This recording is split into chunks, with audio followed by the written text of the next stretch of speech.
बीड पोलिसांनी मागील महिन्याभरामध्ये जिल्हाभरामध्ये दहशत माजवणाऱ्या 2 गँगवरती मोका अंतर्गत कारवाई केली आहे। सुदर्शन घोले यांच्या गँगवरती मोका लावल्यानंतर आज बीड पोलिसांनी आठवले गँगवर सुद्धा मोकाची कारवाई केली आहे। 13 डिसेंबर 2024ला पेठ बीड पोलीस ठाणे हद्दीत गोळीबाराची घटना घडलेली होती आणि त्यातील 6 आरोपींवरती ही कारवाई करण्यात आली।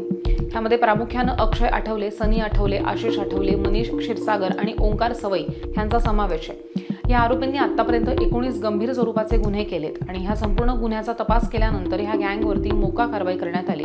काही दिवसांपूर्वीच पोलीस निरीक्षक शीतल कुमार वल्लाळ आणि सनी आठवले यांची कथित ऑडिओ क्लिप व्हायरल झालेली होती। याच आठवलेवरती ही कारवाई करण्यात आली आहे। या ठिकाणी गंभीर गुन्हे घडतायत त्या ठिकाणी मोका प्रस्ताव पाठवला जाणार आहे। तसंच गंभीर स्वरूपातील गुन्हेगारांची पार्श्वभूमी आणि टोळीची माहिती घेऊन ही कारवाई सुरू राहणार असं पोलीस अधीक्षक नवनीत कामत यांनी सांगितले।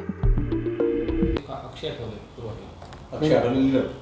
दोन मोका अंतर्गत कारवाई करण्यात आलेली आहे। काय प्राथमिक माहिती? दिनांक 13 डिसेंबर 2024ला पेठ बीड पोलीस स्टेशन जिल्हा बीडमध्ये एक फायरिंगची घटना झाली होती। त्यामध्ये 13 राऊंड्स फायर केले होते फायर आर्म वापर करून। त्यामध्ये एकूण 6 आरोपी होते। आरोपी अक्षय आठवले, आशिष आठवले, मनीष क्षीरसागर, प्रसाद, ओंकार सवाई आणि सनी आठवले।